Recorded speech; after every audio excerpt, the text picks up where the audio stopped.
Fala pessoal, tudo bem com vocês? Bora atualizar as notícias do Timão porque tem a situação de Yuri Alberto, que saiu no intervalo do jogo contra o Bahia, se queixando de dores. A gente vai falar sobre o problema crônico de Rodrigo Garro, afastado por um tempo para tratar a sua situação do joelho. E uma semana decisiva, hein? Pela Sul-Americana e pelo Campeonato Brasileiro. Chega mais, eu sou o Chico Garcia, inscreva-se no canal e vamos juntos.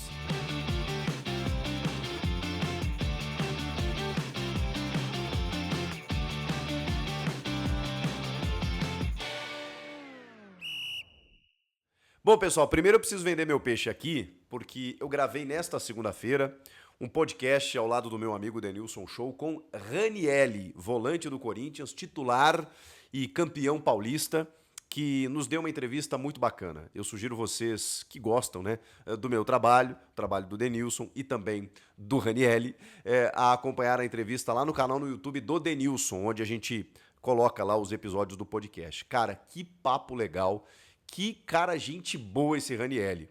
E ele tem uma história de vida, cara, que é inacreditável, né? A forma como esse cara virou jogador explica um pouco a maneira dele atuar dentro de campo. E ele colocou ali alguns bastidores muito legais da conquista, do último jogo da final, das opiniões dele em relação ao elenco, ao trabalho do Ramon com o Emiliano, o que aconteceu no ano passado, inclusive com ele saindo do time e voltando. Tem muita coisa legal mesmo, sim. Trabalho do Antônio Oliveira, Mano Menezes, como que ele chegou no Corinthians, o que ele pretende a partir de agora, tudo que ele está vivendo, né, nesse momento. Tá muito bacana a entrevista, tá lá no canal do Denilson Show. Vou deixar o link aqui na descrição, inclusive, para vocês poderem acompanhar esse bate-papo, beleza? Vamos lá, porque o Ranielli vai jogar na quarta-feira diante do Huracan pela Copa Sul-Americana, um jogo que já se mostra importante. Quando eu falo semana decisiva, vocês devem estar me achando louco, né? Porra, Chico, peraí, o time acabou de ganhar o Campeonato Paulista, aí você vai para uma semana aí que você tem a primeira rodada na Copa Sul-Americana e a segunda rodada do Campeonato Brasileiro. Como assim uma semana decisiva? Eu explico. Primeiro, são 2 jogos em casa, tá? Que o Corinthians tem.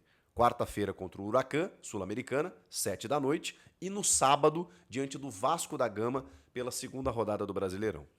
Vamos falar do Brasileiro, tá? Que o Corinthians pega o Vasco no sábado, depois de um jogo pela Sula. Ok, os 2 jogos em casa, você não tem uma logística, não tem uma viagem, isso já é interessante. O Corinthians vem de um empate fora de casa contra o Bahia utilizando reservas. Quando a gente imagina o Corinthians protagonista no Campeonato Brasileiro, porque eu imagino que o Corinthians faça uma campanha muito diferente dos últimos anos e que consiga, claro, dependendo da gestão que faça nos outros torneios, chegar com força para disputar as primeiras posições durante quase toda a competição. Eu imagino que o Corinthians possa ser esse time. No segundo jogo, esse jogo em casa, quando você empata fora, você tem que confirmar dentro de casa. Vencer fora de casa é um ponto fora da curva para quem quer ser campeão. Eu entendo o contexto desse primeiro jogo diante do Bahia, que era difícil, primeiro porque o Bahia é bom time, segundo porque você tá com o cansaço da ressaca do título, cansaço de data FIFA de alguns jogadores, precisando poupar, tá com reservas, jogo em cima de jogo, eu entendo tudo isso. Então o empate foi um bom resultado sim, mas precisa confirmar em casa. Ainda mais contra o Vasco, que é uma equipe que não vai disputar a mesma coisa que o Corinthians. Então tem uma necessidade já de vitória no sábado. Porque não dá para você esperar para pontuar. Não dá para nem pensar com empate dentro das pretensões que o Corinthians tem na competição. Não dá para pensar em empatar. Tem que ganhar esse jogo do Vasco da Gama. Aí antes você tem a Sul-Americana. Aí você deve estar pensando, poxa, mas é só a primeira rodada. Não. A Sul-Americana é o seguinte, gente. Classifica apenas um. O segundo, ele até vai para um playoff junto com os terceiros melhores da Libertadores, né? Tem um cruzamento em 2 jogos para que ele chegue nas oitavas. Então, de forma direta para as oitavas de final, é só o primeiro da Copa Sul-Americana. Só que o Corinthians, os 2 últimos jogos do grupo, ele joga fora de casa. Então, o Corinthians precisa chegar lá já com uma situação bacana. Só que só passa um, tá? Então ele precisa confirmar, especialmente nos jogos que tem em casa, diante do seu torcedor. Então, é uma decisão, gente. Já é uma final nessa quarta-feira diante do Huracan. Precisa ganhar para começar a ter uma vida um pouco mais tranquila. E é por isso que, né, essa vida do Corinthians não é fácil. Você já tem uma necessidade de vitória em 2 jogos, um na quarta, outro no sábado. É maluquice, eu sei disso, mas é a vida. É o Corinthians, é a cobrança, é a exigência, é o sarrafo alto, não tem jeito. O resultado agora ele se impõe. E aí, a gente está tentando projetar uma escalação aí para quarta-feira. Eu, nessa terça-feira, faço mais um vídeo aí para vocês, para atualizar vocês aí de uma prévia aí do que deve ser esse time diante do Huracan, mas já tem algumas novidades, como por exemplo, o Yuri Alberto, que foi o único titular que foi para Salvador, né, para começar o jogo, até acho que de uma forma indevida, na minha opinião. Descansa o Yuri é fominha. O médico tem que chegar para ele e falar assim, irmão, para um pouquinho. Né? É o cara que mais joga, eu sei que ele quer fazer gols, ele quer ser artilheiro e tal. Já preservou todo o time, mas ele foi. Se queixou de dores no ombro, aquela coisa toda, saiu no intervalo, mas pelas informações nessa segunda-feira, não preocupa, já treinou normalmente, porque o Yuri é um cavalo, né, cara? Ele dificilmente sente alguma coisa. Ele, quando sente, às vezes joga com dor no ombro, eu sei disso. Mas às vezes os caras têm que dar uma chegada nele. Irmão, esse jogo não vai. Enfim, ele foi, sentiu dores, já tá recuperado, tá tudo certo, então o Yuri Alberto deve jogar nessa quarta-feira diante do Huracan. Agora, Rodrigo Garro me preocupa. E preocupa o Corinthians. Não é novidade para ninguém que o Garro está jogando no sacrifício, até por isso o desempenho dele em 2025 não é dos melhores. É claro que você não pode abrir mão de um jogador como ele, por isso ele jogou o derby, e revelou o Emiliano Dias na entrevista coletiva pós-jogo, um relato muito forte, né, cara?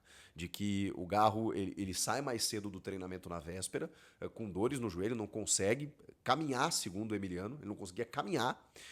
Eles prepararam uma outra equipe, chegou no dia do jogo, no dia seguinte, o Garro mandou uma mensagem pro Emiliano e disse, eu vou jogar, nem que seja o último jogo da minha carreira. Porra, cara, isso é emocionante até, isso é fortíssimo de um cara que estava muito envolvido.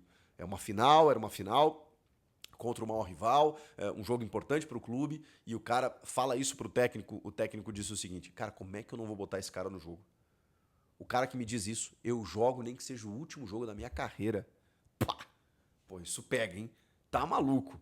E aí, o Garro joga, só que a maneira como ele joga, cara, ele deu uma entrevista pra ESPN, que eu até peguei umas aspas aqui, que inclusive, nessa entrevista, ele revela que vai parar. Ele vai ficar afastado para finalmente tratar essa lesão, essas dores, esse problema crônico que ele tem no joelho, que se arrasta desde o ano passado. Não será feita nenhuma cirurgia, mas isso pode demandar até um tempo maior, né, de recuperação. Eu só acho que o Corinthians realmente tem que resolver essa situação, seja num procedimento cirúrgico ou não, mas que resolva, para que o Garro pare de sofrer e para que ele esteja a pleno, nem que ele pare por 1, 2 meses, não sei, para retornar e enfim, né, esteja 100% para poder entregar o futebol que a gente conhece. Olha o que ele disse. Parar um tempo até que o meu joelho fique bem vai ser bom. Não sei quanto tempo. Não acho que seja muito. Tem que desinflamar meu joelho. Tem muita agulha ali. Muita infiltração, cara. Fiz muita coisa para conseguir jogar. Cabeça boa, tratar de voltar rápido. Sei que teremos muitos jogos pela frente. Estou muito motivado com o que a gente tem por jogar. Afirmou o Garro para ESPN. Sobre a final, olha o que ele disse, gente. Coloquei anestesia para jogar, não foi nem infiltração, anti-inflamatório. Ele teve que anestesiar o joelho. Olha que loucura. Senão eu não conseguiria jogar. Sinto que era parte do risco que poderia acontecer, sentir muita dor e ter que suportar. Durante o jogo, eu só pensava em correr e jogar, em curtir o jogo. Uma final, o derby, é algo inexplicável. A gente, a torcida, nesse momento você só quer correr, ajudar a ganhar do jeito que for. Que loucura. Ele estava realmente muito afim, jogou anestesiado e realmente tem que resolver. Eu sei que tem decisão aí, falei, né? Decisão na quarta, decisão no sábado. Se ele não parar agora, pode até agravar o problema, né? Se tornar algo muito mais sério. Então, Garro, cuida desse joelho aí. É um cara importante. O Coronado já está recuperado. A gente sabe que o o Garro é um cara muito mais dinâmico, influente no time do que o Coronado, mas o Coronado também teve bons jogos no Paulista. Ano passado teve ótimos jogos na Copa Sul-Americana, quando ele teve uma sequência. Inclusive o Ranielli, né, nessa entrevista que ele nos deu, o Hugo Souza fala a mesma coisa. Eles dizem que tecnicamente o Coronado é melhor do que o Garro, inclusive, tecnicamente falando. Mas o Garro é um cara da dinâmica, é um cara que se movimenta mais e tal. O Coronado não. O Coronado, em termos de qualidade técnica, todos eles falam, os jogadores do Corinthians. É bizarro o que ele faz nos treinos. A capacidade de jogo que ele tem. Então, se ele tiver uma sequência, daqui a pouco ele pode ser um substituto para o Garro, até o Garro resolver esse problema aí. Que bom que o Corinthians tem um meia como o Igor Coronado. Vamos ver. Vamos ver se o Coronado entra no jogo ou se ele mantém aquele modelo, né, do primeiro jogo da final, por exemplo, o Memphis por dentro, com o Romero e o Yuri. Não sei. Vamos ver o que reserva aí a escalação do Ramon e do Emiliano Dias. Mas, enfim, curioso aí, né? Que a gente vai ter que ver o Garro fora por um tempo. O Coronado pode ganhar chance, senão o Memphis por ali. O Thales também faz essa função. Enfim, a escalação a gente vai saber um pouco mais próximo do jogo, mas é um jogo importante em que o Corinthians precisa já confirmar a sua primeira vitória. O que vocês acharam de tudo isso, de todas essas informações? Eu quero ouvi-los. Comentem aqui, inscrevam-se no canal. Muito obrigado pela moral que vocês sempre me dão em todos os números aqui. Eu só tenho a agradecer tanto carinho, tá bom? Eu volto na próxima. Tchau!